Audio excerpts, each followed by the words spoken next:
So hit me with your checklist, man. Oh, okay. So, good news, bad news. Roommate's home. Bad news means if there's any background noise, that shit's definitely on me. Heard. But secondly, first and foremost, I gotta be honest with you. Do you use like stationery with your notes? Like you're gonna be ruffling papers and stuff to make sure that like the page is open to what we need to be reading. Yo, I be turning that page so quietly. I be trying to turn it so Like smooth. just so smooth. Yeah, I be You're trying to just like origami go back. your page to the other side, Yeah. creasing it. I be trying to go hard. I I got the flip over notebook for this one. Got you. And it's late at night. I just want to make sure we ain't gonna be getting no late night visits. No doorbells ringing. Nah. I know how people be in their personal time. Shorty's a nurse. She on 12 hours. I ain't seen her tonight. It's all right. And you're not even that fucking fly anyway. So. It's all right. Don't matter if I'm fly. Still winning. And so fuck what we you. getting into today? So fuck you. That was the fucking fly. Yeah, that was the fuck you. I got you. I was trying to be slick about it this time. Welcome to Brother Sip How was that? Hopefully that was, I don't know. and Talk Shit. We discuss all things horror and foreign films. Our last horror film was Baskin, a Turkish film. And now we are hopping into a newer film, but before much older film, but a very interesting foreign film we've ever done. This is the oldest film we've ever done. We're actually probably going to get older with horror movies, I promise you. So, first and foremost, what are you drinking on? I am going Glosh 2.0 because I love this beer because it reminds me of well, I don't know why I was about to say Sweden. I've been hanging out with my friend who spent 6 months in Sweden. Amsterdam? Amsterdam. Berlin? Particularly this Glosh you would buy, like they didn't have like 6-packs in Europe. You only had like 18 packs and they came in like fat boys. Like this is 16 ounces and you couldn't just buy like literally this pack in America only comes in 4. That's how like beefy. And then over in Amsterdam you had to buy like it was like 12. I remember walking back in the grocery store. Strong 12 pack. It was a strong 12 pack. A strong 12 pack of big boys. I have switched it up. I was buying black and staying local with Downhill Brewing Company before, but I have now switched to 13th Colony Distillers Southern Vodka. And I'm also mixing it with 1821 Tonic. Both of those are out of Georgia. So I just decided to keep it local as hell for that. So vodka and tonic from both, Georgia, local things. Georgia. Luckily, we got the horror movie out the way. It was a little bit more somber to begin last time. Oh my gosh, that was very somber. Nothing has changed. The world still is in utter chaos and whatever, and Black lives still matter, and I hope they still stop killing people. But we're on to our next film, which was a foreign film of very interesting choice. We actually watched the 36th Chamber of Shaolin. Do I do it now or do I do it later? You can do it now if you want.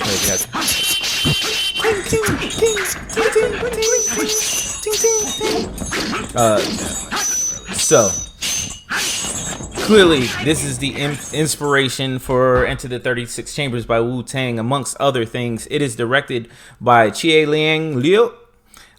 He also stars him, so it is a starred and directing film by the same guy. Pretty awesome. Not often you get that. And it is, in a nutshell, about a village where the Tartars the Manchu dynasty is sending people over, and they're just generals over there being dicks. They there's a small little revolt that ends up happening. The guys end up getting killed. Eventually, these kids in this college end up joining some revolutionaries. They end up getting caught. Everybody gets killed except for one of them. There's actually mentioned they killed not only all the like rebels, but all of their like families. Even though the families were not involved with the rebellion. Just burned everything down. This took everybody out. And these two guys try to run away, and they decided they're gonna go learn kung fu and come back and try to save the village. One of them ends up dying, and this guy ends up getting fucked up pretty bad. Sante is, I believe, the proper way to say it. So Sante ends up getting injured, deathly injured, right outside of this Shaolin temple. he gets snuck into a basket and brought into the Shaolin Temple and passes out, ends up in a coma for 10 days, ends up recovering and lets the abbots there, or the teachers more or less, the abbots lets him know that he wants to teach kung fu. They're not really onto it because they're more only for people that are trying to be Buddhist preachers, etc., etc., etc. But he eventually earns his way into the school, learns the 35 chambers because there's only 35 chambers of the Shaolin, and he learns the 35 chambers. He eventually goes back to the village, ends up defeating the generals, etc., etc., etc., and makes the 36th chamber, which is pretty much one of the great parts about this. But I'll go ahead and let you do your rundown before I go any further. Yeah, there's pretty good. Actually, before we do any of that, who are you again? I'm T, and I've watched all the Final Destinations and think they are a work of art. I'm V. I can agree with you, but I also want to bring up that I haven't seen a single Sir Stephen McQueen film, and I am ashamed of myself. Just watch 12 Years a Slave. I watched it the other day. That's all you need to watch. To be honest, of the four, Shame looks the most interesting to me. Hey, man, if you, again, for Rise of the Times, this weekend I watched 12 Years a Slave. I just want to, reading the Wikipedias, Shame seems the most interesting because that's an interesting role for Michael Fassbender, I feel like. I live 2 blocks away from the riots that happened in Atlanta, and I watched 12 Years a Slave the same weekend. I just want to let you know where my mind state is. Just want to let you know where I'm at. Hey. Just want to let you know where I'm at. Hey, got to do it, man. Got to do it. I'd say that this film was interesting. I wanted to level set my expectations.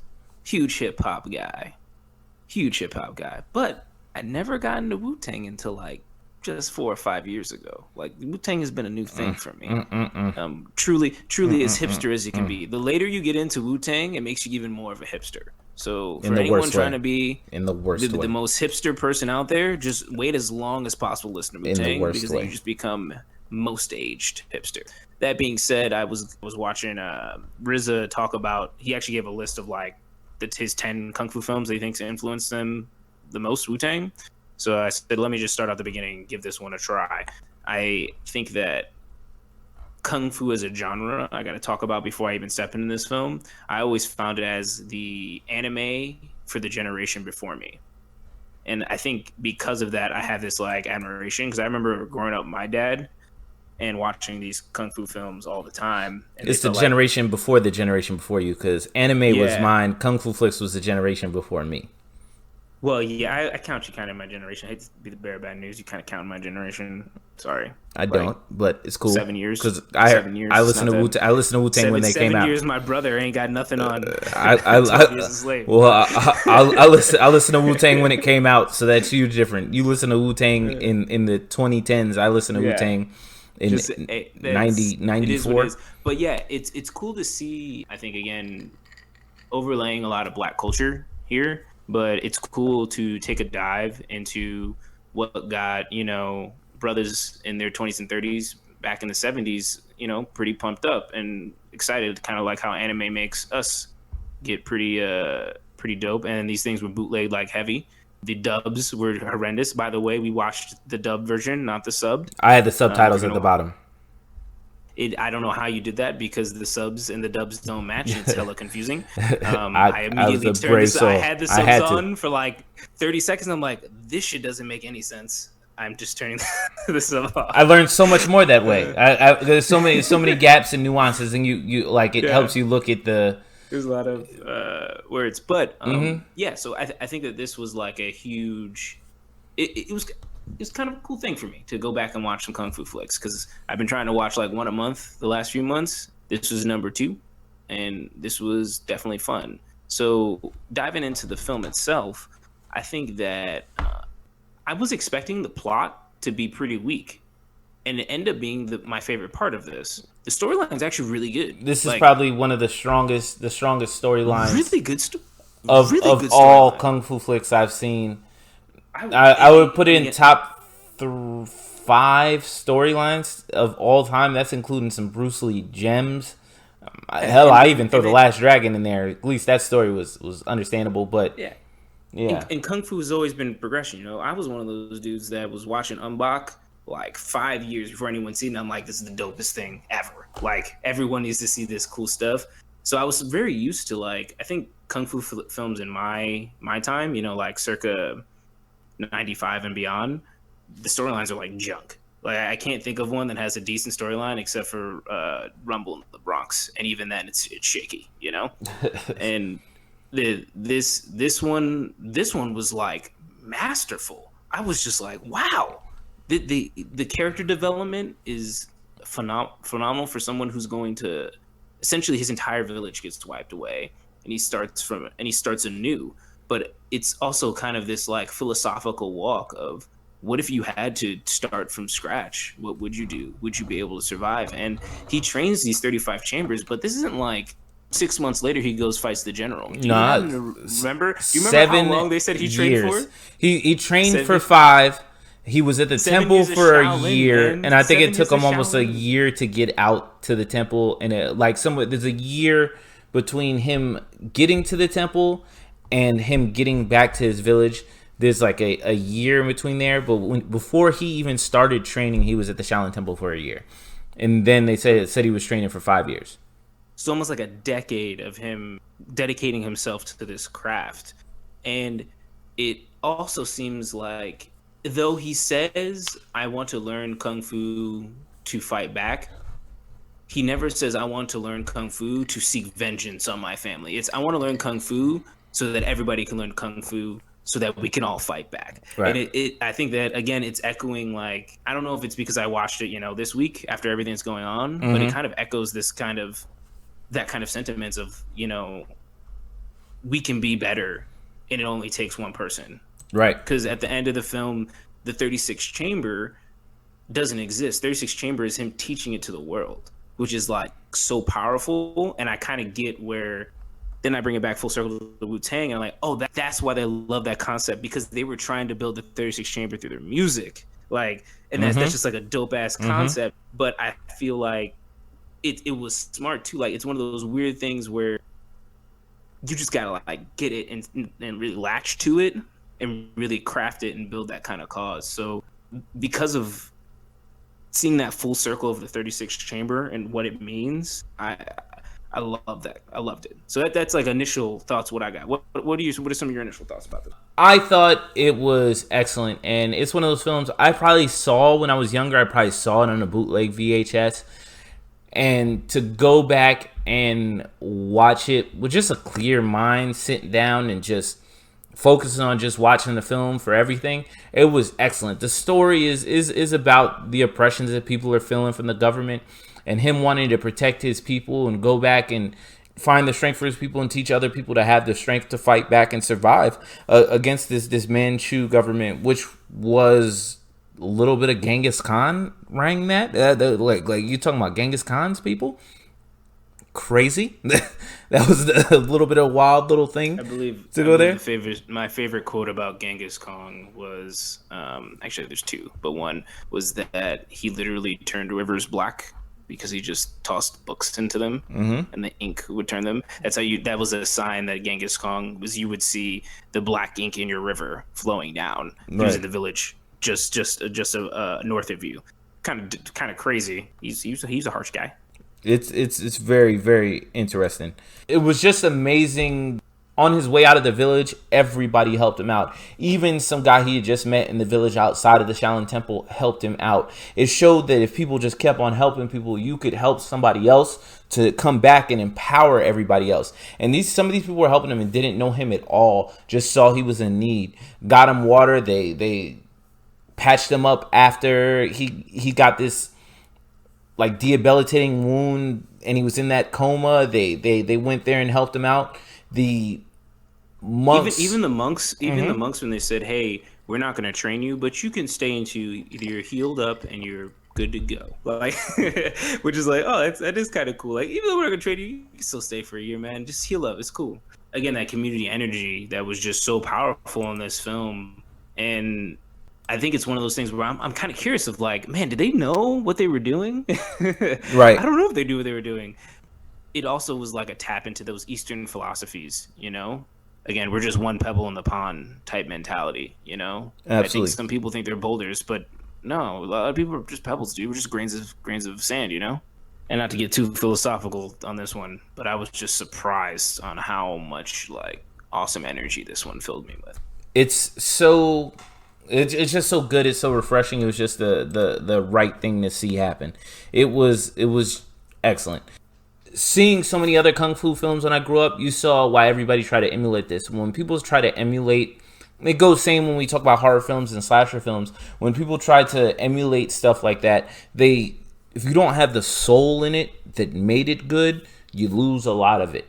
You lose what makes it good, and then you're just looking at something flashy. You're just in something for the kills. You're just in something for this that's trying to have a twist, and you lose what it is. This film really focused on that, and I could see why it was emulated. And when you could see why something ends up getting emulated and copied for years to come, it makes it so much better.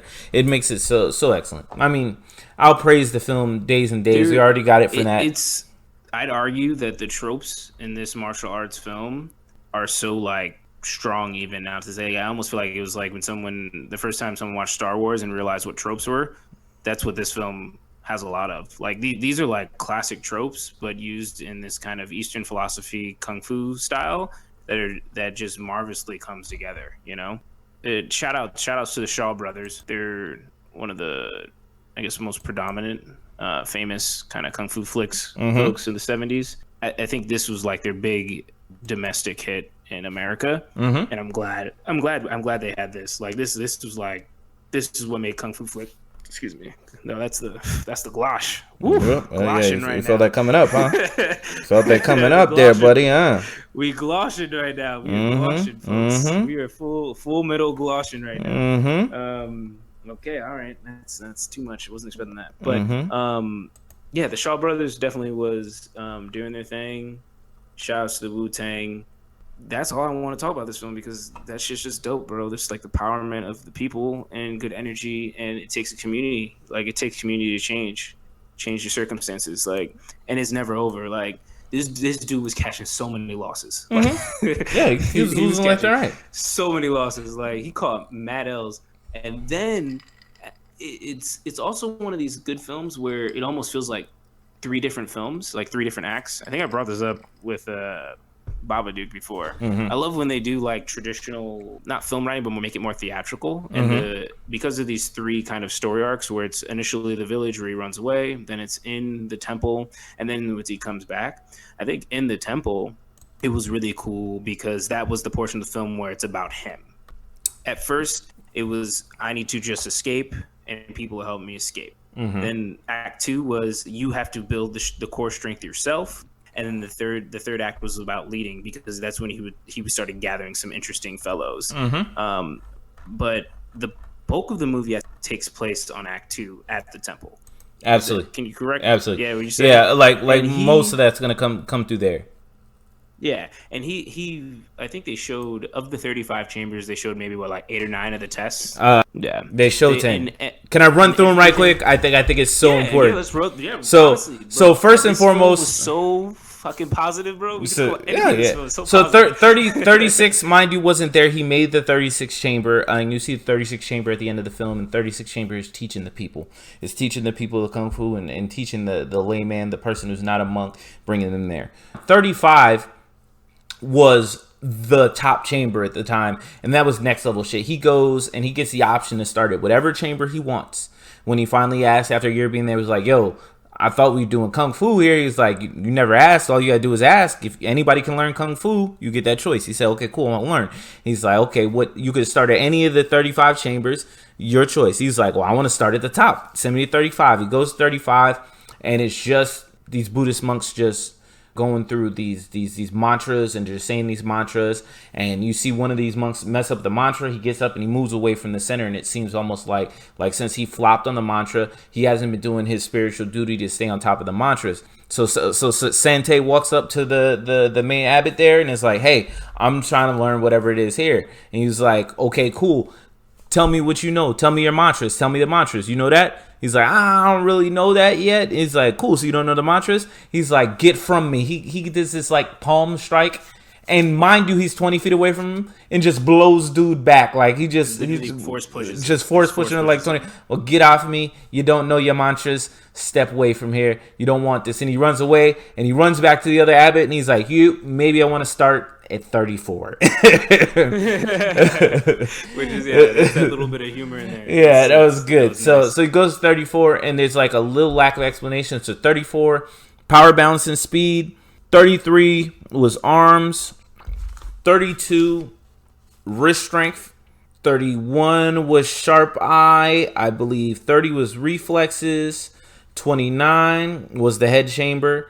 And then 28 through 26 is the fist, the legs, sword, staff. And then they don't tell us the rest of the chambers. And it's understandable, but they're all relevant. My favorite chamber was probably the staff chamber. I knew you were gonna say it. The staff chamber was dope. But the staff and somewhere between low key, the wrist chamber was crazy. Nah, the wrist chamber was where it's at. That was the gong shit, right? Yeah, that shit was you had to next ring the level bell? shit. Oh my lord, this vid. Okay, hold on a second. I gotta set up the ring of the bell, bruh. They've got these like 10-foot bamboo sticks with a 15-pound weight in it, and they have to hold from the end opposite of the weight. And just hold it out and just gong and ring a gong to the pace of all the monks around them that are just banging on things. They're banging and they're going through, and I say this is important because every single task that they're doing contributes also to the monk temple as is. So they're doing mantras and stuff to the tone of the bell that he keeps on ringing. So that's an important thing when keeping mantras and stuff like that. So it all makes sense. And so it starts off, and this man can barely pick it up. He's like, "Why don't you try and change your stance?" And man, then they fast forward, and these dudes' wrists are so bruised from this. But what I love most is at the end, he finally gets nice at it, and he uses the stance that the dude taught him in the beginning.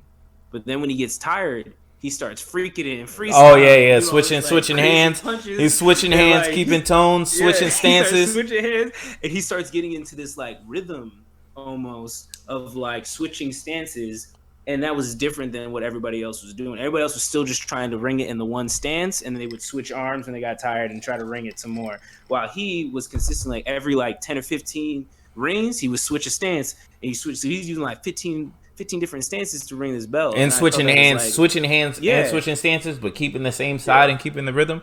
Oh, it was fire. Mm-hmm. Every single time that he went through a chamber, there was a different like head monk who was clearly the nicest, whatever that chamber was.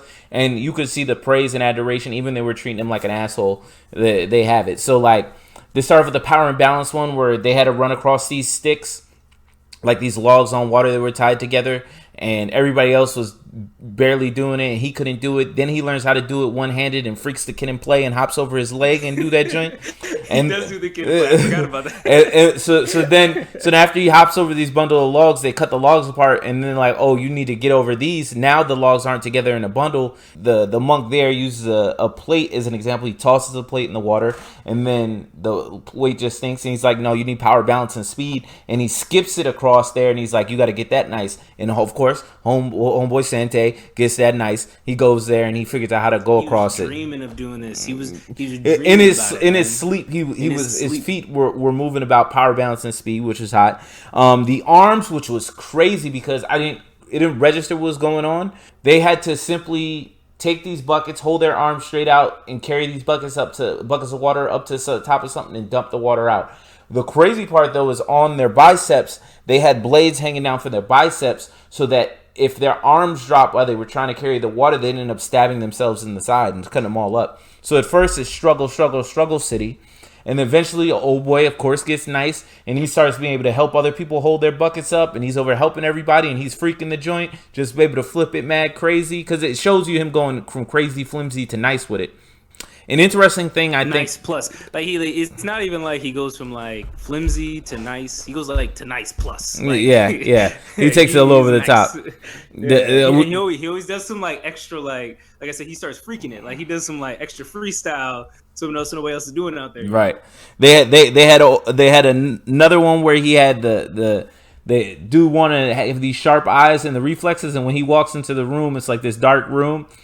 and old boy has this gleam in his eye, like very the glow, like the Last Dragon. Yo, the special effects. Okay, so that was there are moments where there's the cheesy. But it's perfect. It's moments perfect. where it's like 70s kung fu flicks. You're like, oh, this is that cheesy thing that people reiterate later on, and they zoom in on this dude's eye, and he's got the glow, the gleam. That shit, it's just so fire. And he had to basically follow. He had to be able to use his eyes to follow light around without moving his head, because he had like these burning incense by his head he couldn't turn into, which was dope. And then it flipped it where old boy is moving this candle and he's moving the light to bounce off these little reflective things on these logs, and he has to go around and he has to fuck up the logs that got the shine on it to get his reflexes up. It's nice.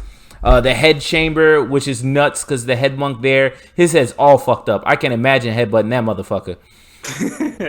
His shit was all fucked up, but almost giant cyst. I don't even know. I don't know. That shit was callous. Callous is a motherfucker. The callus. All I can think about is these motherfuckers, like they're headbutting the equivalent of like cement hanging on sticks, and the motherfuckers trying to get him nicer to go ahead and do it. All I can think about, and they all look dizzy and shit, and I'm like, the amount of concussions and contusion these motherfuckers have right now is so ridiculous.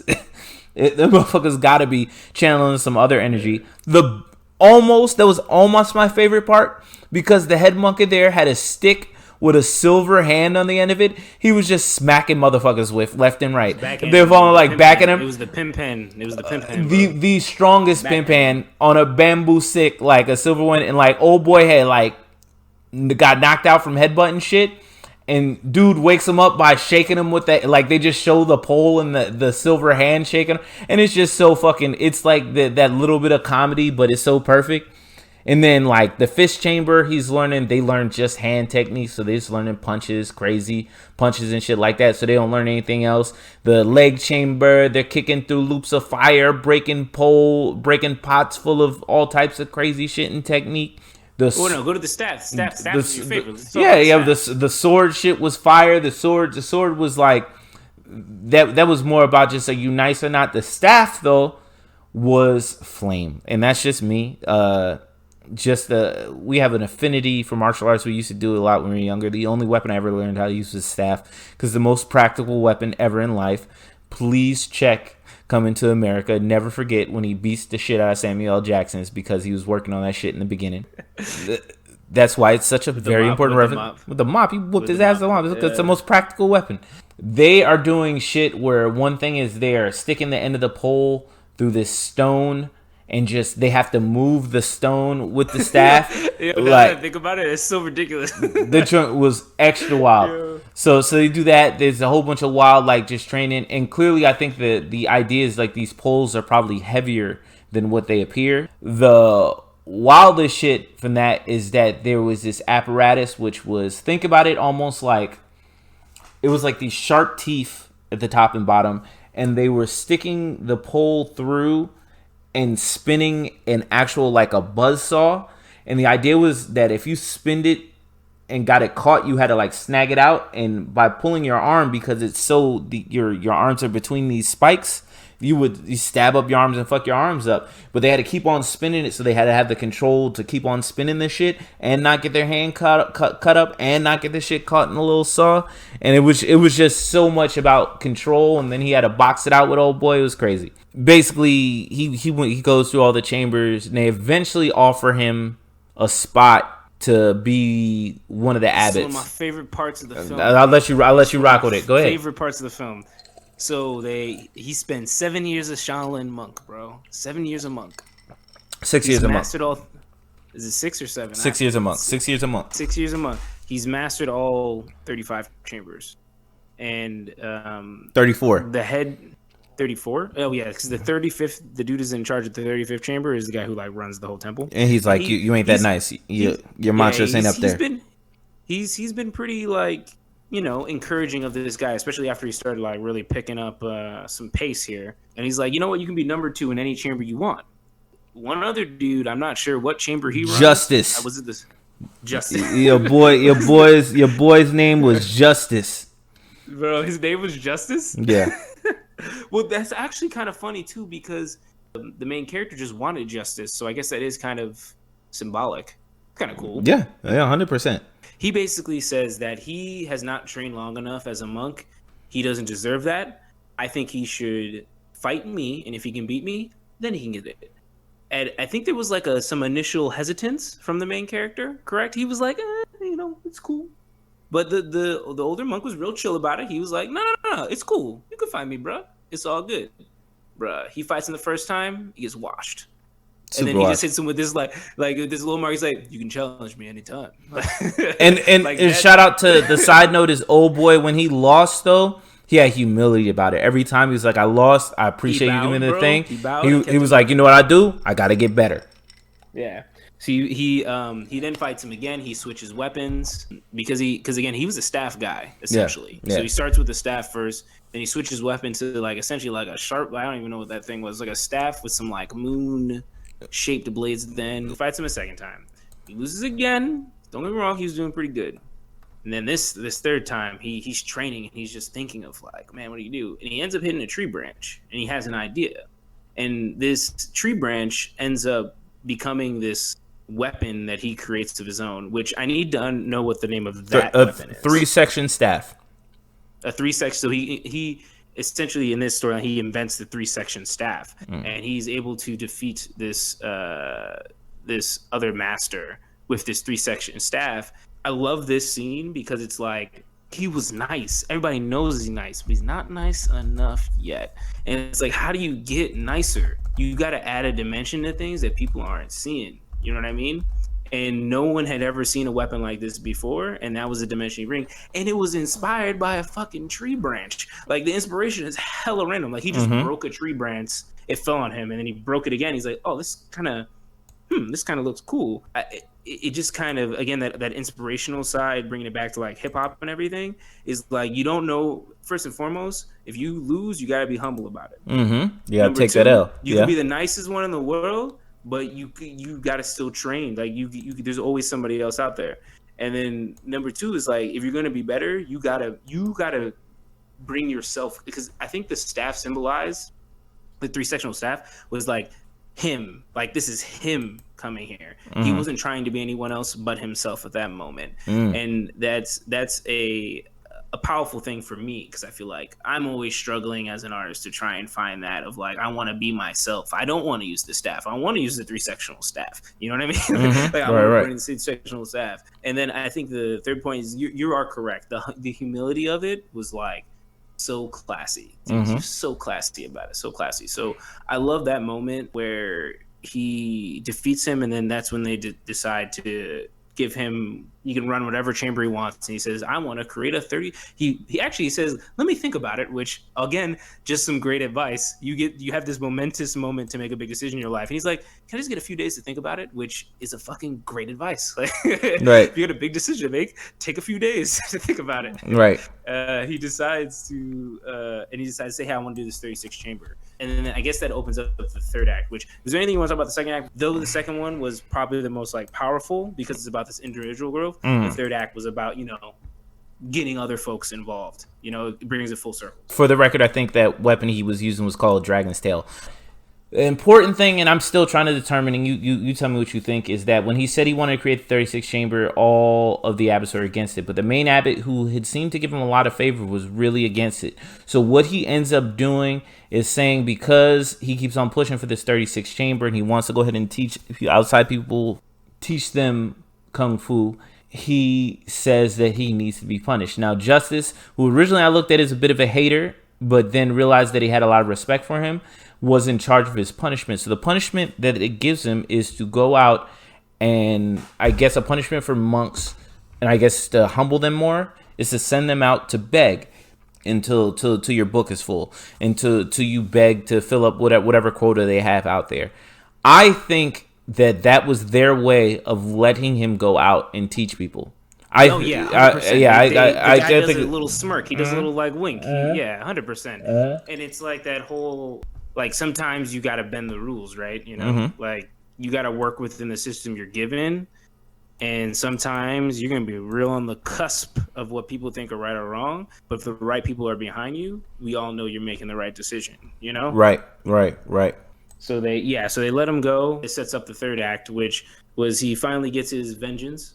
Which, by the way, not a lot of fighting in a kung fu flick, especially A lot of towards like training, a lot of a lot of training, trading, a and lot the of fighting and training. training, and it's dope enough on its own. Yeah, yeah. So the initial fights, like in Act One, there's a bunch of initial stuff. Then Act Two, there's a lot of training, and then Act Three is when you have like some more fighting because he kind of finally gets this revenge on these generals. But I think something interesting I'd like to get your 2 cents on was there's a few initial characters that they introduce that are like I guess his disciples in the beginning. Any thoughts about those guys? I thought they were pretty cool. I thought it was cool just because it was tying. One of the greatest thing about the training is that he was asking at first when he was put through like the things, lifting up the staff and head him all. He's like, "But you're not teaching me kung fu yet," and it goes back to the wax on, wax off of Mr. Miyagi, the put your jacket on, take your jacket off of Mr. Miyagi, the reboot. Which, oh, you brought it up. I got to tell the whole world. Don't tell anything about this, but guys, I cried during the Karate Kid remake. I did. Terrible. I'm not even going to walk into that road. I did it, guys. I don't know if we're gonna get another kung fu flick ever again in this. So I just had to make sure it's out there now. But all right, continue. It was important to say that a lot of I think the important part of what the Shaolin Kung Fu was learning through simple acts, through everyday acts and acts that were more or less helping the society. But these repeated acts and these acts developed into a strength. So those carrying the bucket of water ended up him getting extreme arm strength. The banging of the gong to help with the mantras ended up making him a ridiculous wrist strength. All of this tied into this growing strength you had. And I think he was able to relate to it and understand it more and why he wanted to give it to the people. All of the people he meets next are all people that display a regular talent. One of them is a metal forger and a metal worker, whatever. Blacksmith? Jesus I believe is the term you're looking Christ, for. Blacksmith. I'm going to keep it in. Blacksmith? Man, it's 2:30 in the morning. We usually do this in the morning. I've been drinking. It happens. He's a blacksmith. He has a hammer and he's trying to protect himself from some soldiers, and he's swinging the hammer and he's swinging all wrong because he's all on the wrong part of the hammer, and he whispers to dude, "Yo, choke up a little bit on that, grab a little close to the head," and he learns how to swing the hammer better, and it's reminiscent of him learning to choke up a little bit on the bamboo stick when he was learning to beat it against the thing. The guy who's the what they call him, the rice man. I'm going to use the actual translated version where it was Miller 6, which I thought was a cooler name. Okay. So Miller 6. What did Miller 6? Yeah, that's what it said. They were calling it's like rice milling. Yeah. So Miller, they called him Miller 6 because he didn't really have a name, and like his leg strength was crazy. So he saw I could teach him how to get nicer and use that every day. Stomping, similar to like when they make grapes and wine. He just stomps on all day. So he's got milling and shit. There was the other dude who had the bamboo sticks, who was collecting all the shit and get everything together, so he had a little bit of staff technique that he could be nice at, and he was just and he was overall just crafty. Like I think the more his more thing, he was just a crafty person. Like he was slick, you know. I think it's part of that, and I think it's part of the seeing that in the beginning he was told like, am I ever gonna learn kung fu, and he's learning it the entire time. And I think he learned more or less that kung fu is in everything. And I don't think as much as the slick is that he got enlightened to the point, because it still is those Buddhist principles and them understanding things around him and him hitting that higher mantra, is that he saw that this is what I was learning. This is what Buddha saw. This is how kung fu came about. This is seeing these things. And that, I think that's why the third act was so important, because it brings up like that point of it's everywhere within us, you know. And when he has this new perspective of training for 6 or 7 years or whatever, he's able to see these folks with these potential, and at that point, that's when he's becoming the master, you know. Like that's what's making him such a great coach or a master, is the fact that he can see the potential in these people, and he sees how powerful we are. Like, and that's all it took was someone to see how powerful they are for them to really have an impact themselves. Which is, man, this thing was the most positive movie. This movie was so like it's powerful. so much better I don't know if than I'm what like, I remember, man. I think there's like a side of me that's like, man, I'm just really into hip hop. That's why I like this film. You know, so I just thought it was great. I can't even knock because it. again, if you think about like the Shaolin masters of like again Wu-Tang, a lot of them they each have their own chamber, right? You know what I mean? Mm-hmm. And that's kind of what they were remembering. It's like the 36 chambers were them. Each of them were doing a different thing, and I think that as an artist, that's a cool concept of you have to learn the basics in everywhere, but at the end of the day, you pick what you want to be the master of, you know? And you got to also be able to see where other folk could be best at. And I think it's because he saw like the arm strength of the blacksmith, or the foot strength of it's like understanding that and guiding these people to where they need to go. Even though you may not be that person to show them, you can still guide them, you know? Right. Absolutely. A lot of positive. This is strongly impactful. Yeah, 100%, man. 100%. I'm all for it. I enjoyed it. Oh, by the way, he kills the general at that. He ends up kills the general because he fought with the same weapons that Justice, the abbot, fought him with. So he was already prepared, and he came with the triple staff and whooped that ass. And the only disappointing thing, I think, if anything, was that he headbutts the general to death. But I really wish there was a little bit. Then it jumps to him teaching the 36th chamber after that. So the assumption is that he then learned the 35th chamber, and that they allowed him to teach the 36th. Oh, well, no, that was just bad editing. Yeah, Okay, let's talk about some bad editing about this. That was the only. Oh no, see, but I don't even have a problem with the rest of the editing because it's just a different way. We're used to seeing flash forwards and flashbacks always be forced with like a montage or something like that. But it was always a natural flow. There's not like a fade out to there. Like he just keeps on doing it, and you're realizing, oh shit, time is progressing. And the only thing you have to really tell you how far time has progressed is he'll be doing something like, well, you've been working on this shit for 2 years and you're doing great. And you're like, oh shit, it's been 2 years. And I think the fact that they didn't show that made it so that when they said it was 2 years, made it that much crazier. When he said it at the end of the thing, so you've learned everything but the 35th, and you did that shit in 5 years. Be like, god damn, that was 5 years. Like, there's no indicators that tell you that. I think that was good. The only problem I had with editing at all was that last scene is he headbutts the general to death, and then it just jumps to him to the temple teaching. That was like the 6th time they did that, where I'm like, how do we get to this scene? How does this happen? All right. So my question for you, number one, we're going to start with something light. What was the cheesiest thing you saw? And in case you don't think there's anything cheesy, all the time. Okay. Two small things. One, at some points you could see how the swords were like clearly like made out of like aluminum foil. Like it was the most like wood wrap. It's like wood wrap. Like you could tell like, oh, that was the best budget you had. And nothing speaks old cheesy kung fu flick like the red nail polish fucking Cadillac red blood. You took mine. The blood is so bad. it's so awful. It's so awful. It's so like awful. Neon. Who thought that neon red was the way to go for synthetic blood? It's so like it's like no, it's not even neon. It's like hot pink. That's what it is. Right. It's like hot pink blood, and people are spitting that shit out everywhere, man. Right. That's too funny. Okay. Number two is less about this film and more about the impact of the film. I'd say that because of this film, what kung fu flicks? I guess let me put it this way: what kung fu flicks came to mind that you're like, oh man, I want to rewatch this because I watched this film. Like, I want to rewatch those. Like, it inspired you to watch a few other films. So just like, give me a film or two and why. All of them, honestly.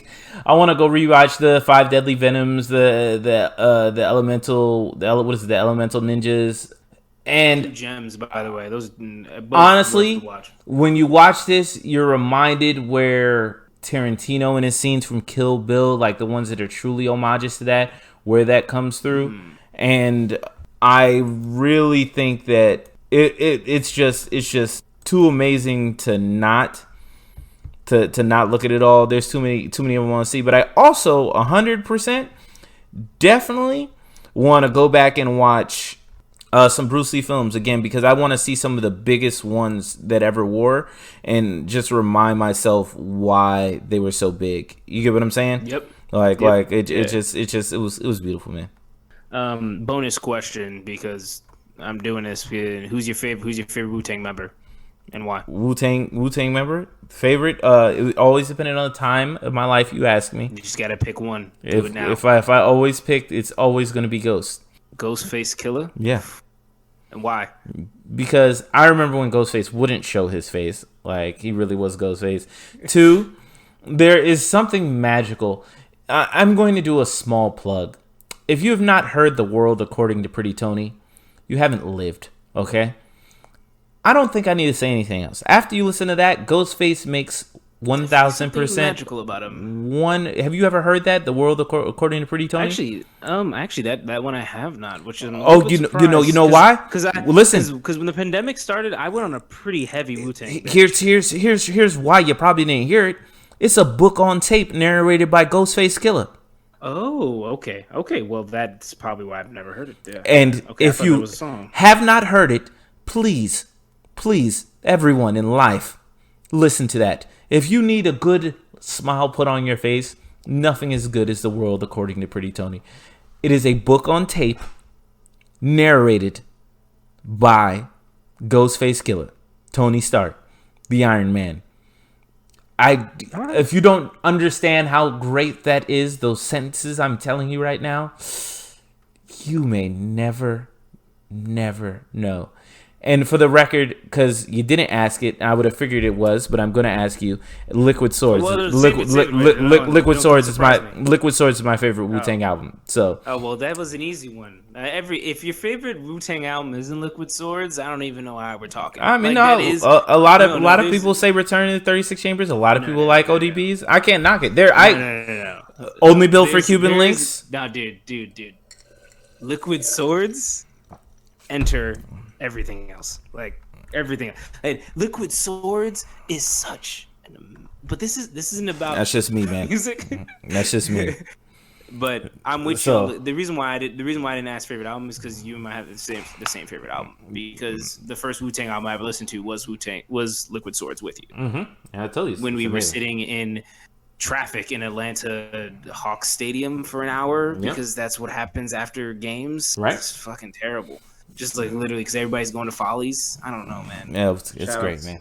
Shout out to strip clubs in Atlanta. So before we do the rating, first and foremost, we're gonna remind you what our rating system is. Number 1 is I wouldn't tell anybody to see it. Number 2 is I would go see it again. I'd probably bring somebody with me I know would understand it. Number 3, I would tell the world about it. So now is the point where you ask me what I rate it at. What do you rate this film, good sir? In a weird sense of the way, and I had to think about it, sitting on it for a long time, even though I just watched the film right before we came here. I give it a 3, and I give it a 3 because if you see any kung fu flick in your life, this should be one of the 3 you see. That is impressive. Yep. Impressive. A yep. 3. Yep. Only because it has, with the cheesy cuts that don't dominate the film, the wonderful choreography, and I just have to. It is understated how excellent the choreography is in here. We haven't talked about it enough, and I almost disappointed myself for not doing that. But the choreography in here is excellent, regardless of the fact it looked like it's tinfoil swords. It's still excellent. If you ever think choreography in kung fu flicks is easy, I just want you to jump rope for 7 minutes. Just straight, just as fast as you possibly can. Because these fight scenes aren't 10-second fight scenes. They're just jump rope for 7 minutes straight. Average 3-minute fight scenes. And then do it again, and then do it again, and then do that I don't know for 12 hours, and that was one day at the set. So imagine how long it took to take the film. It's largely because it also has a very strong story. It's one of the strongest stories I've ever seen in a kung fu flick. So surprised with how strong this story was. There are plenty of other ones that are just run of the mill whatever stories, but this was such a powerful story. It was a powerful story talking about government strength, helping people out, and helping people with VD and know them, and just it was just a real lot of real excellent things in there. So that's what I say with that. So in a weird thought, I thought on it. I was gonna give it a 2 and some change, but I'm just gonna give it a 3 because I'm gonna say Kung Fu flicks. You'll see where Tarantino got influenced. You'll see everything in it. You'll see it all. Yeah, this is for a rating for me. This one was actually pretty tough. I try to do my ratings with less bias of like me personally, and say like overall, which made this really tough because this film I fucking loved. That being said, I'm gonna give it a strong 2. A strong 2. Not mad at that. Not mad at that. I couldn't justify the 1. Like I was thinking about maybe it's a 1 because hell no, hell no. I was like maybe hell no. She's just too slow. Like I was trying to think like is the pacing the pacing's kind of pacing's perfect it's though. Old. But there's I was like, always something going on. There's even in slow parts there's like, something going on. Yeah, there's like 3 acts, and then I think people at a very minimum will get a laugh out of it. Like there are funny things, like there's humor in it, and then there's also just like that 70. It was what is this 1978? 1978, yeah. This like it's just funny when you say this movie came out in 1978 and Alien came out in 1979, and the production values are like wildly different. Oh no, but the production, the film wise, like it was filmed so that is a beautiful film. Yeah. I don't know, it's probably 70 millimeter or some shit. It was fucking beautiful. Like, it was fucking beautiful. Oh, I would say when I say production values, I'm talking about like the aluminum swords. Yeah, I'll give you the aluminum swords. Like that stuff is like really funny. But I give it a very strong 2. And then if you're a fan of like hip hop, obviously, I would say you're gonna love this film. And then I would just make sure people like definitely pay attention to this plot. Like there's a lot of it's a great story, and again, it's very inspiring. And I hope that you guys kind of got that inspiration like we did, because I think that we need it right now. You know what I mean? Absolutely, like, absolutely. It's a necessity right now, especially this specific story where everything, he's lost everything. He trained for more with the purpose to not for vengeance but for justice, to then say it's bigger than me. I need to train everyone. Like everyone should have this feeling. So that's a powerful thing. And I think another cool part, just nerding out, like again personally this is like a 17. I'd say overall for the world I give it a 2. Just seeing how this I can 100% see how this inspired Wu-Tang. Like it makes so much sense, like everything about them, to the point where they put it into their album like name. You know what I mean? Like that is just, it makes so much sense, because again they were trying to drive this stronger message of like, you have to be this Shaolin monk, like you gotta be the master, and on top of that you gotta show other people. Once you get there, the journey's not over once you're the best, it's just beginning, because it's the rest of there's so many other people you need to bring with you, which is such a powerful statement. And this individual again took the next step of not just empowering other monks, he tried to empower more just the common man, you know. So sorry, getting off my soapbox there, you know what I'm saying? But yeah, good strong 2. So 2 questions for me. So what influences, what other films did you think about when you saw this? So this film made me want to watch like so many kung fu flicks, first and foremost. But in particular, I wanted to watch Legend of the Drunken Master, because it's a little bit more of the older style, and the choreography's like, and the storyline's pretty good. So not to be confused. By the way, but he's in that film though. Chai Liang Yu, he's in that film as well. Oh, he is? Yep. I didn't know that. He's in so many films. I like to credit this dude. He directed the film and acted in it and starred in it. He really did a shit ton of shit. And Legend of the Drunken Master is technically Drunken Master 2 for those who are into technicalities. But that particular film, I think it has, though it was, I think it was made in like 1990. I was like early 90s. I kind of feel like it has the feel of like the older style, and it was like one of the last films 94. that Yeah, I think the only other like film after that that has this still like vintage flavor was again Ong Bak. I think those are the only two films Yeah, Ong Bak is pretty that great. post like post 1990 that had this kind of like I would say early on had that more vintage kind of feel to it. Mm-hmm. So I would say number one was definitely again Legend of Drunken Master because storyline's super solid. The choreography is again. I'm a huge Jackie Chan guy. Like Jackie Chan is my hero. So that's one of his top films for me. Especially, dude, the choreography in that final scene. So when they're fighting a fucking what is it like a coal mine? What is it? A coal mine? Yeah, I think so. Yeah. Is it a coal mine? Yeah, he's fighting a coal mine, and he's just it's these classic like Jackie Chan stunts he does it himself. Like if you ever want to know like what do you mean Jackie Chan does his stunts, just watch that or Rumble in the Bronx, and you'll see like exactly why he gets so much applause for that. He's amazing. For that kind of dexterity and stuff. And then Ong Bak because again it has that. I think the problem with Ong Bak is the storyline. The plot isn't as strong, I would say, but the overall like cinematography and the feel and the pace is very similar, and it feels like that vintage feel. Except the storyline's a little weak in Ong Bak, but it's neither here nor there. Question number 2. I'll give you your favorite Wu-Tang member because I'm just curious. It's METHOD, man. Come on, that man was too smooth. He's your own. I'm not against it. He's too smooth. Like I try to justify why Method Man shouldn't be my favorite Wu-Tang member. And every time I try to do it, I just convince myself why I love him more. And again, a lot of it has to do is because in my generation, he's probably the most lasting member because he had the whole Redman spinoff thing that was like impactful in my culture. Yeah, Method Man, come on. He said, "Oh fucking, come on." Yeah, no, you're right. Oh, fucking. That shit is classic, bro. That skit. That skit is what made me. You put me on with Liquid Sword, but that skit where he goes, "Oh fucking," I was like, "Oh, these dudes is dope." Like, yeah, this is gold. So yeah, I'm gonna go with Method Man. But yeah, shout outs to Liquid Swords one more time because that album's. If I'm gonna tell you to listen to a Wu-Tang album, it's gonna be Enter the 36 Chambers and then Liquid Swords.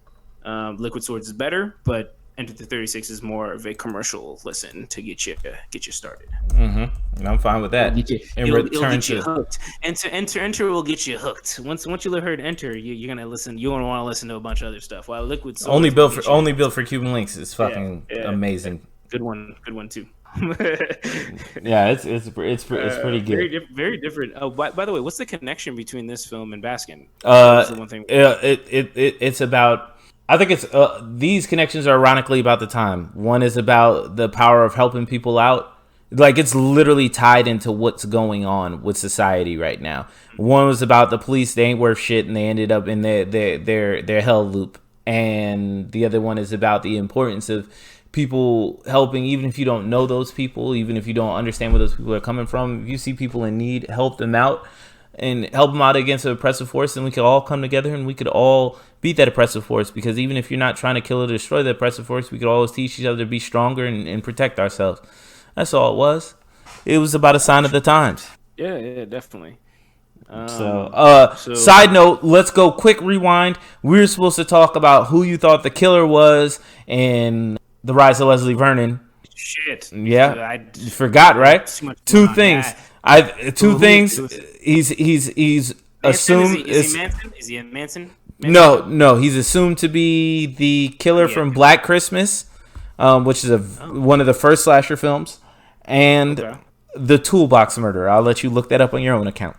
For your next film, do you want an anthology? I'm looking at my list and I'm realizing I need to do some more research. I am running out of films already. This is the fourth show. Yeah, I've got a whole bunch for you. After all this cutout discussion, we've decided that our next two films are going to be Blue Iguana by his suggestion. I'm giving him what I consider to be a modern day classic in a lot of ways, Strangers. The Strangers is fucking my amazing. My pick was from the UK, by the way, so I'm trying to change country every time so far. We're departing from Asia. It's been fun, guys. It was a good time. Yeah, we did go hard. Yeah, that's why we didn't do Thailand. We had to chill. There was a lot of So No subtitles this week. No subtitles. no subtitles this week. That was after a Turkish film and a dubbed 1970s kung fu flick. We gotta Ease a up. little more. Ease up. You could be foreign and still be in English. You can ease up and still be in English. We want to thank y'all again for tuning in to Brothers Sip. Oh shit. That's empty. Yeah. It's an empty sound. And talk shit where discuss all things horror and foreign. Stay safe out here in these streets. Black lives still matter. Make things happen, man. Be safe. And actually, one more just closing statements here. We want to acknowledge what's going on in the world because it is real. It is what's happening. And in order to do that, if there's one thing you could say I would say to the 1%. T, what would you tell them? Well, I tell the 1%. Yeah, you wouldn't be the 1% if it wasn't for the rest of us. I would say that y'all have been controlling it and we've been going in the wrong direction for too many years. Y'all need to watch 36 Chambers and realize we're all together, bro. Get some philosophy up in there, man. Church. Yeah. We're all in this together. It's not just about you, bro. Like, you good. You good. You got the generational wealth, and you don't even know what to do with it. What do you need $1 trillion for, bro? What do you need $1 trillion for? Help. Not even help me, man. Help the world in so much better ways. And if you don't know what that means, go watch 36 Chambers. Word. Peace out. Peace out. Peace. No,